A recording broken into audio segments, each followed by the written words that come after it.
Assalamu alaikum, Riaz bhai, Ahmed bhai. Thank you very much for Walaikum spending time. assalam wa rahmatullahi wa barakatuh. And Walaikum salam. very, very warm welcome on this podcast session to introduce AIMQ to our community across Australia. I cannot compensate the warm welcome that you people gave me in Brisbane, but I'll try my best. And thank you very much for sparing the time and joining me in this podcast. Before I go any further, I would like to take a couple of minutes to highlight the pain and the atrocities that have been happening in Palestine and the atrocities that are being conducted by Israeli forces in Palestine. It's a very close issue with our hearts. We all feel the pain. And I think we all should do everything in our capacity to oppose it and, to raise the voice as much as we can. Just to highlight it, there was a small group called Brothers in Faith that has organized a barbecue fundraising yesterday in Truganina in Melbourne, in Allison Park, and there were more than 800 people who were part of it to raise that fundraising. It just shows the sheer size and sheer pain that we all feel and we all go through with this thing. And I think in our individual capacities, both at an individual level and also at an organizational level, we need to raise our voice as much as we can. And this is beyond region and religion. We all feel the pain. I hope you agree with me, and then you will do everything in your capacities in Brisbane to highlight this issue. Yes, we do. Okay. And introducing again each one of you in AIMQ. AIMQ is an Association of Indian Muslims in Queensland. It's a not-for-profit organization run by our community, and I happened to meet both of them while I was in Brisbane on my National Unity tour.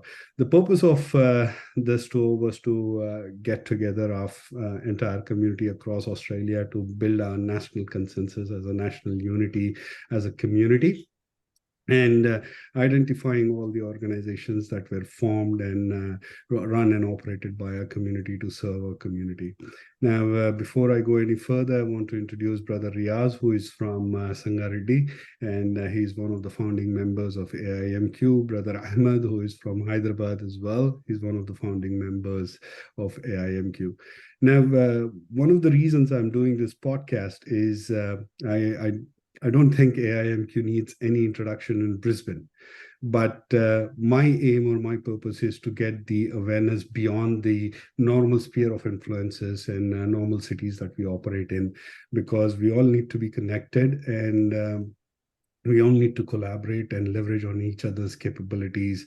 I believe that we as a community, our needs are growing day by day, complex, and there is a lot of intercity migration, and there will be a lot of people who will be migrating within the cities, and these people need to know more about what people are doing beyond their normal sphere of influences.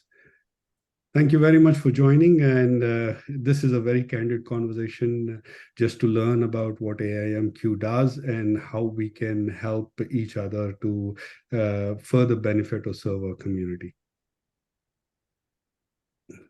Thank you very much for having us, Brother Saeed. It's our pleasure to be here, and I think it's quite apt that you've taken the few moments to highlight the issue in the Middle East. We all feel the pain, regardless of from where we are, and like you said, it's beyond fate at this point in time. It's gone a bit ridiculous, but we should all try to do as much as we can for a just world. And with that, I think I will sort of let Brother Ali Riaz to sort of introduce what we are, as in what the association is, and what we stand for. Thank you, Saeed, and thank you, Ahmed. Appreciate your efforts, and it's been our pleasure to be a part of this podcast. As you said, the concerns in the community with current situation in Palestine, we acknowledge that, our heart goes out, we're making dua, and also we're doing dua in the sense, doing community fundraisers, participating in rallies, and, showing our frustration. And I think this is not enough. And the more we need to do, the more we have to show the solidarity with brothers in Palestine. Coming to the AIMQ, I just want to give my brief introduction. My name is Ali Riaz. I've been in Brisbane for the last 9 years. It was a pleasant journey in Brisbane. Initially I used to be in New Zealand and then migrated in 2014. AIMQ is a non-for-profit organization, which the organization motto is to serve the community in all aspects of community aspirations. Last 2 years it's been in the community, and we are doing our best with having community initiative programs. Recently, I just want to give an example. I just want to give a disclaimer. I'm going to use the word community because we are a community organization. For the audience, please bear with me because, it's community is our project. It's passion, community is our passion. So recently we did a couple of programs with towards the community awareness, the CPR training, and we are glad Saeed was a part of it as well. It was fun. It was fantastic life learning skills. And also we did one program last week with Islamic Way. So our programs talking on our behalf. We are in community. We are going to be in community. If you need any help, we are always here in Brisbane, and please approach us 24/7. Our phones never switch off. So welcome everyone, any part of the Australia. Yep. Thank you. And what does AIMQ stand for? What is the fundamental vision, and how did it come into existence? One of the major challenges is taking that early first step. That's the most challenging thing. And what do you think? How were you able to do it? Because I know I come from a community where there's a lot of negative talk about before we start even doing something. Riaz, you want to start? Yeah, I would take that call. I would probably say, there are a couple of things which was a major. There were so many minor things, but I just want to highlight with the time constraint. First, the legacy. When I say legacy, our forefathers, our community elders, we grown up seeing them doing community work. I mean, in those olden days, as such, there was no format, but helping in all aspects of community was a paramount. So when we were with them, consciously or subconsciously, you're building that sort of mindset, saying that this is the need of the hour, this is the need of the community. Why would they be doing? So as we grow, we realize that, then when we're students and all that, we always into that, either it's a masjid group, either it's a street cricket, either it's something going on. So you always be participant there. So I would probably say that, alhamdulillah, that legacy has been transformed to the next generation. And this is fantastic. We live in Australia. Doesn't matter where you live, you can always do what you want to do. So this is the first part, I would say. Alhamdulillah, we're just carrying forward. And it's same thing, we have to pass on to our kids, and they're seeing what, and I appreciate when Saeed was on a national tour, his kids were part of every meeting, I believe, especially when it comes to AIMQ meetings. So they were listening the conversation with on a serious note. They were trying to understand what we want to do. So a lot of conversations has happened. And so this is sort of learning. So that legacy thing is not going to go away. Their kids have to pass somebody to the next generation. And second point, I would be saying, we get inspiration from the community. There are a lot of wonderful people in community with, we call it in Urdu jazba, they have jazba. But somehow, sometimes you either call it time constraint or your busy life, people haven't got that avenue to join with others. Yes, we are in a social group, but not to the extent like in an organization. So that was the main motto. We started AIMQ, And of course, some like-minded people got together and, with a big vision, with a big thinking. And, Ahmed was a part of it. He's the one who actually brought that proposal. And then just from there, we are move on. Alhamdulillah, we're not going to stop. We are always here. Yeah, yeah. And we're not going to go away until we're not here. until somebody, trying to Until push somebody away. else takes over. Yeah. If I can add, Riaz, to that, just at the beginning, at the inception of, let's say, this idea, it's a conversation, like any other conversation, over dinner, after dinner, and I think at some point in time, we just realized that, well, we probably should be putting actions to our words. So here we are. Alhamdulillah, we are hoping to achieve a few great things, inshallah, by the grace of Allah. Yeah. I travel extensively, and I met and spoke to people across the board, across the spectrum in the community, from business leaders to entrepreneurs to professionals to individuals like you who are running, establishing not-for-profit organizations. I haven't come across a single guy who does not want to give back to the community. I haven't come across a single guy who is not painful or who is not thinking of contributing back to the community. Now, while we have so many people who are willing to give back, when we look at the net result, it doesn't sink. Okay. No. Now, one of the fundamental questions that I have for myself is, what is stopping? What's the biggest barrier? What's the biggest challenge?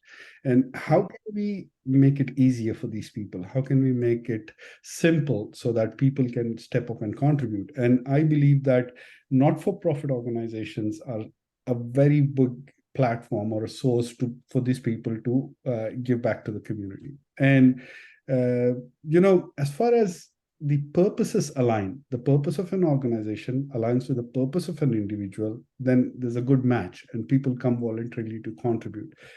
And according to you, what is the biggest challenge that you face, and how would you, what do you think people or individuals like these who want to give back, how can they come and support you? So I'll take this one, Riaz bhai, if you. Yeah. Go So, ahead, Ahmed. I think, like you said, I think there is not one person that does not want to give back to the community. Every person has, at least in the Australian context, we lead I suppose, a very comfortable life compared to some other countries around the world. So we want to give back. We want to give back to our own kind, and we want to give back to the wider community. However, the barriers that actually may be stopping people: time constraints, know-how, resources. I'll take myself as an example. Of course, I did not jump into it straight away. I wasn't born this way, I learned, I made some mistakes, I learned more, made some more mistakes, and I learned some more.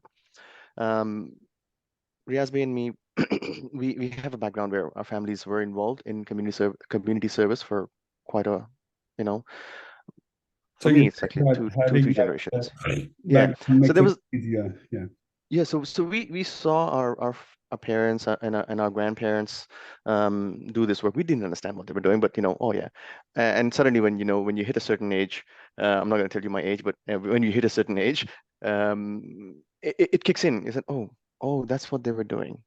Oh, this is what it is about, and this is how you do it. And once you step into the arena, I think we, as a community, also need to sort of mature our thoughts a little bit as well, because once you step into the arena, you can't take negativity on board. You can't take criticism on board too much. You can take constructive criticism on board, but you have to keep doing what you feel and what your close, friends who feel is the right thing to do. Yeah. And look, I personally think that a complexity of need is growing day by day. Okay, 20 years before when we came, the definition of community service was completely different. Whereas today's definition of community service. 20 years ago, getting a friend from the airport, dropping him off at a friend's place, finding him a work at some 7-Eleven, or finding him a cab to drive, that was community service.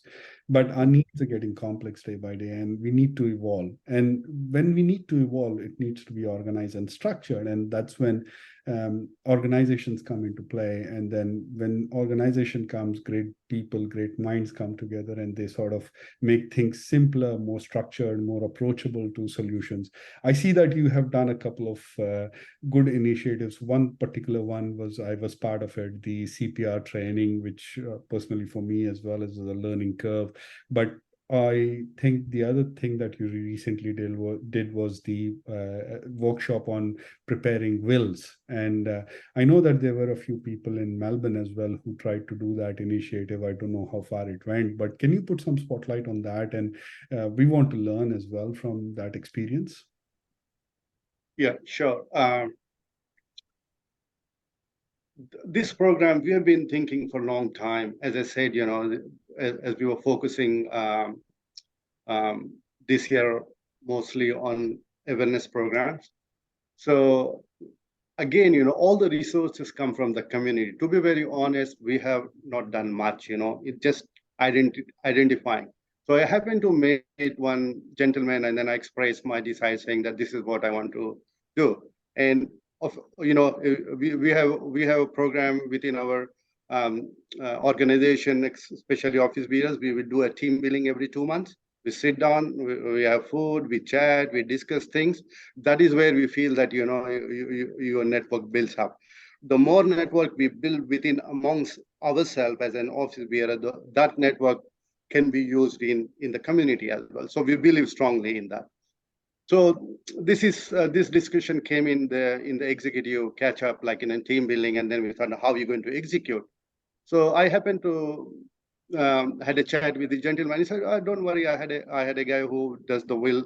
I will talk to him. So he spoke to him, and then he provided me the numbers. And then I directly called him and said, that's fine. And very good thing, Said Bhai, it is very, I feel very pleasure, and I'll take pride in that.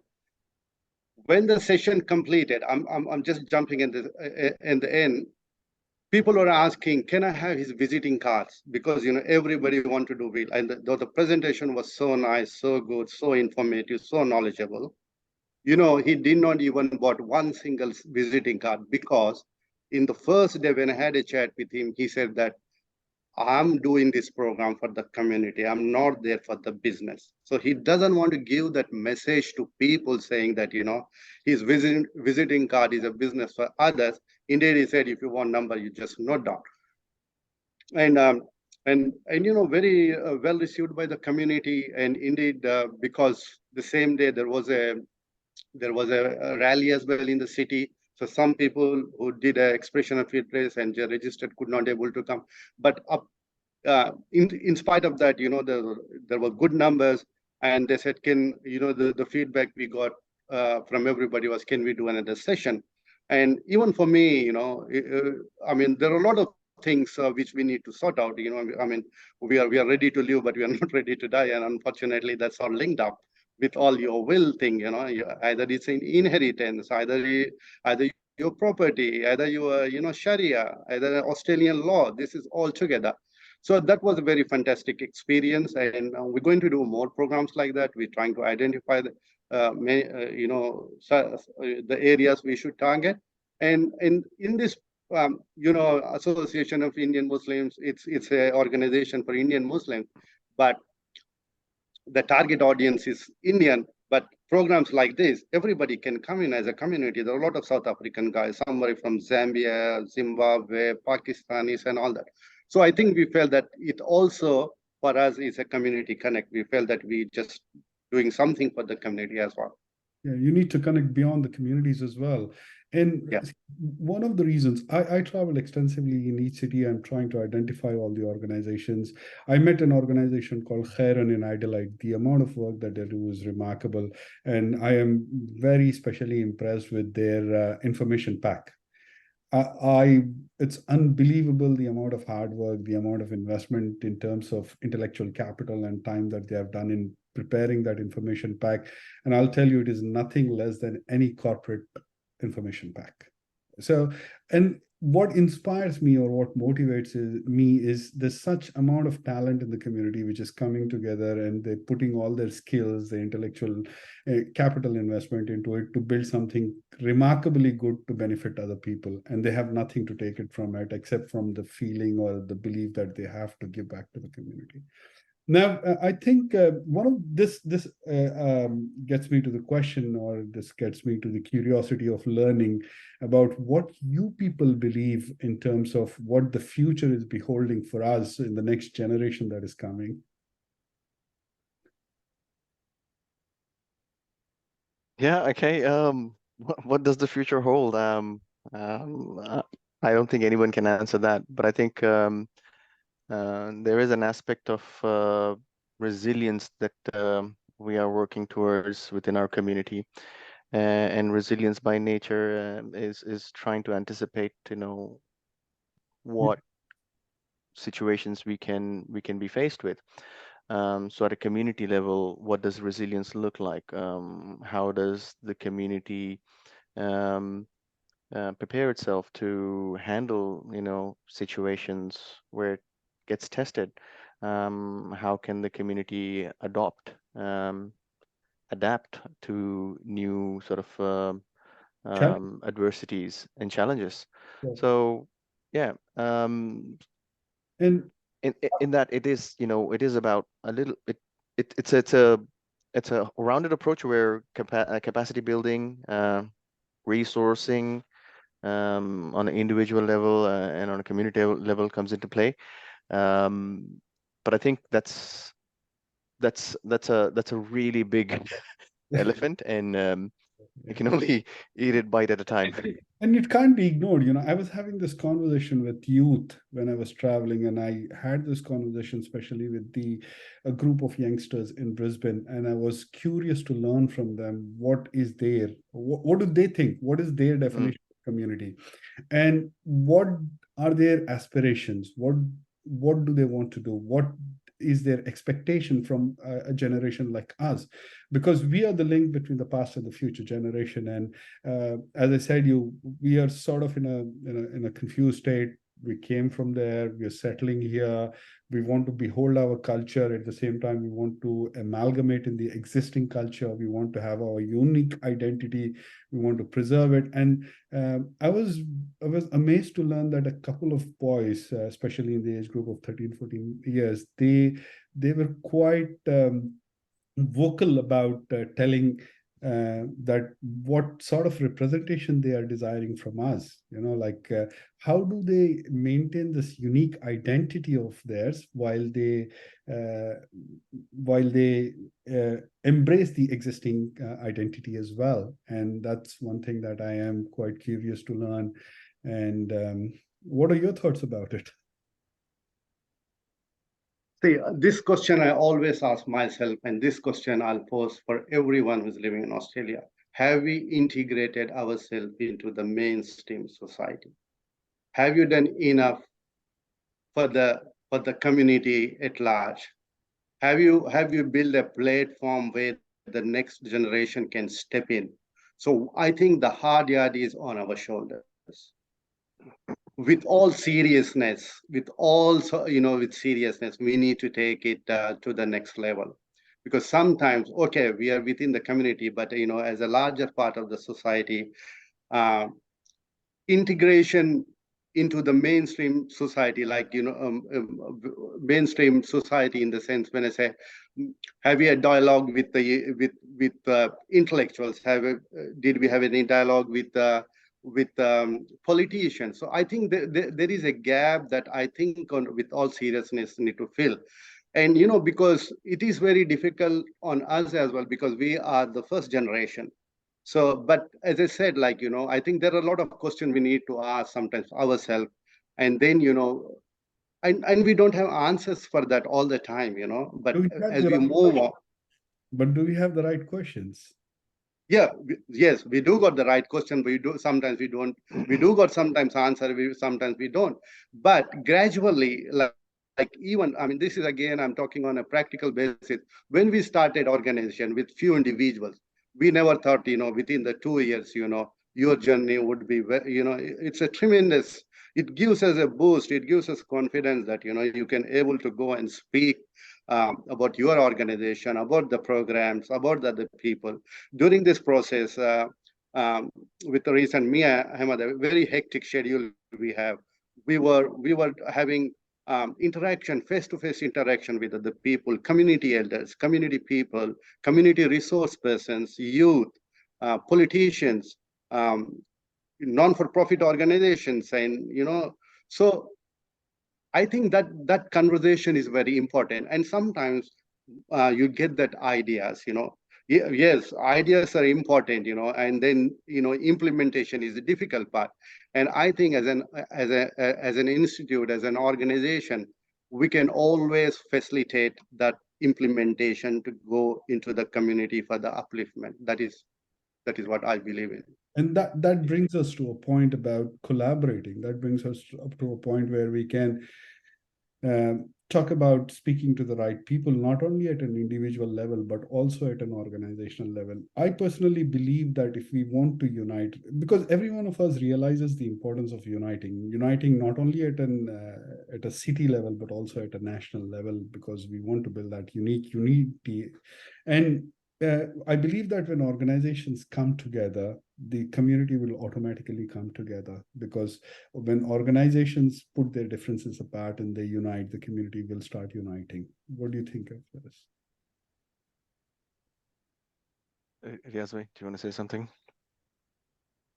Because now we need to think beyond the cities, Yes. in terms of collaborating. Yeah, exactly. Yeah. And learning from each other, like you speaking to Khair and you speaking to Dao, because there are tens of organizations. I'll tell you, in Melbourne, there are around 12 organizations which are established, run and operated by our community. Very specific to be mentioned among them is HAMI, one of the most credible organization, formed the oldest Hyderabadi organization in Australia, or in fact the Southern Hemisphere.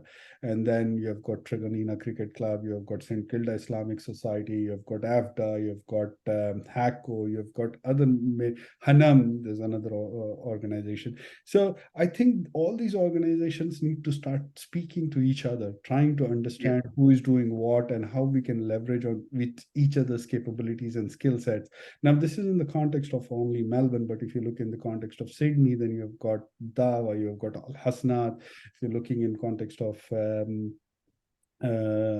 Adelaide, it's Khairan. If you're looking also other organizations which are specifically working for getting more and more professionals into the government sector, it's ACDP, I think, ACDP, yeah. And how we can bring individuals together to collaborate and to keep their differences apart and work towards in a collaborative fashion.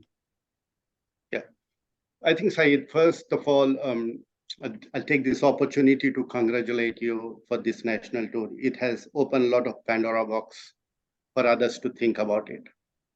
So sometimes, you live in a city where, there are few organizations working, but, that collaboration part is missing.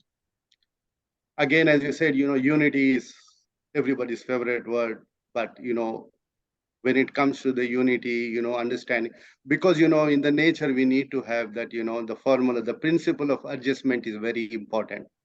And the moment you've been adamant and saying that we are the only one we're doing something in the community, I think you're in a wrong notion. You are living in Lala's land. Everybody, together we can achieve. That is what unity is all about. If somebody is doing some good work, make an acknowledgement, try to collaborate with them. It is something to take away, something to give away. So this is the approach we need to be following. If we're saying that, say, for example, AIMQ is the only non-for-profit organization working for an Indian community, so it doesn't work that way. So I think we need to think outside the square, and it opens the door to this collaboration, this meeting, or this opens up the door for others to think what the problem is, how we can address it, because see, we have our own limitation, but one person thinking and 100 people thinking, you got 100 ideas. So what I'm thinking, we need to learn the art of adjustment, keep the differences apart. Doesn't matter if you like someone, you don't like, it's your personal choice.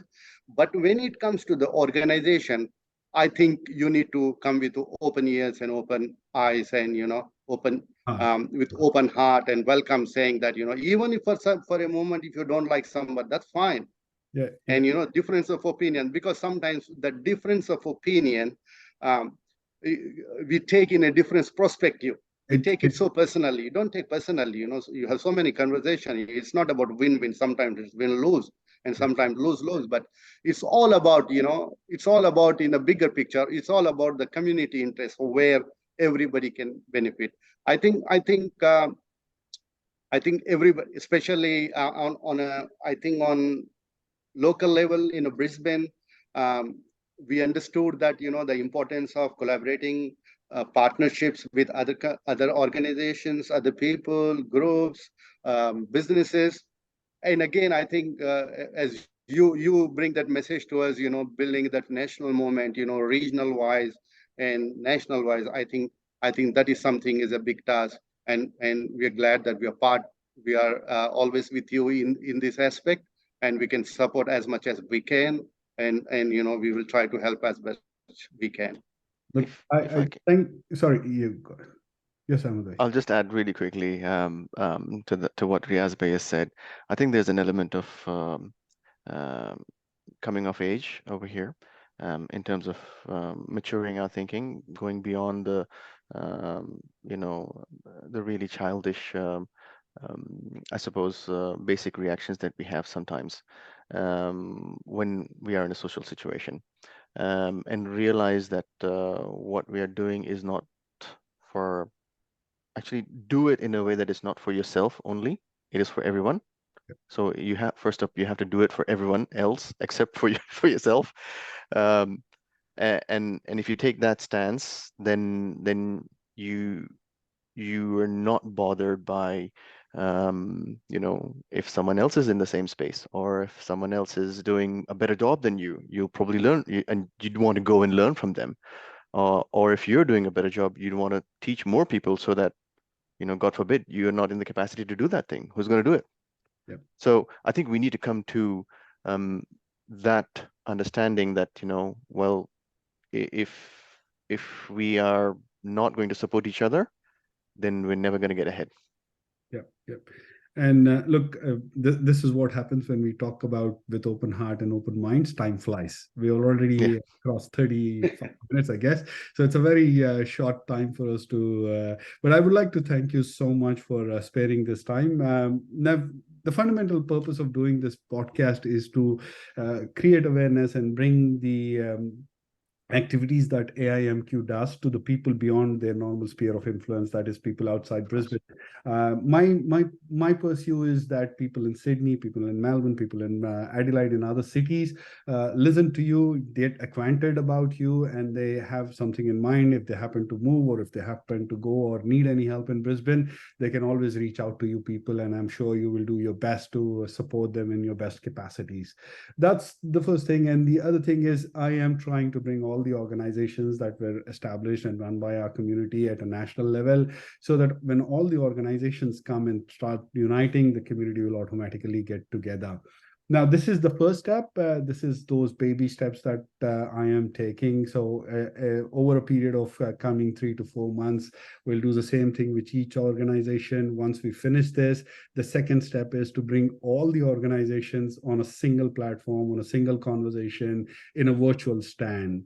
And once we achieve that, the step after that we'll do a physical conference where we can actually convention sort of a thing, where we invite individuals from all the organizations across the country to come and meet and greet each other, break those barriers, connect, collaborate, and work together. I hope I think because I'm doing it for the first time with the organization, it's a learning curve for me as well.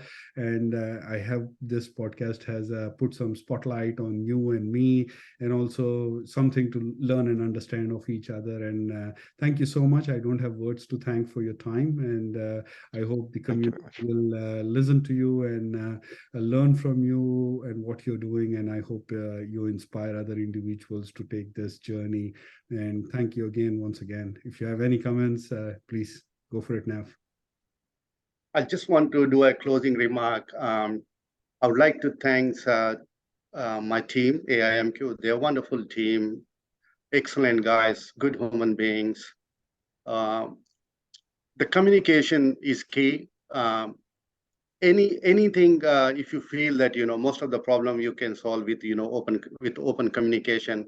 So I would like to take this opportunity to thank everybody who's watching, especially Saeed, for your efforts. I wish all the best for your future endeavors, and I always make dua for you, because it's not easy job, living, having commitments with the family, businesses, and on top of that, this community. This is not going. It's not going to end. It's never ending process. There's So no you will all involve life. there is no retirement in community service. Yeah, please keep what you're doing. As I said, for Brisbane community also, guys, we are here anytime. Approach us. End of the day, I got one good saying that we are very impressed, which relates to teamwork. And I always say, I just want to say, and then I conclude and pass on to Ahmed if he got this closing remarks. The success of the community is in the hands of each member. The success of the community is in the hands of each member, and the success of each member lies in the hands of whole community. Yeah, I agree. So, Very true. Yeah. Thank you so much. No, thank you. I'll keep it really quickly. Said Bhai, thank you very much for having us. It was a pleasure. It was an honor. We learned from each other. Yep. And I think, like Riaz Bhai said, good luck with what you're doing. I think it's important work. And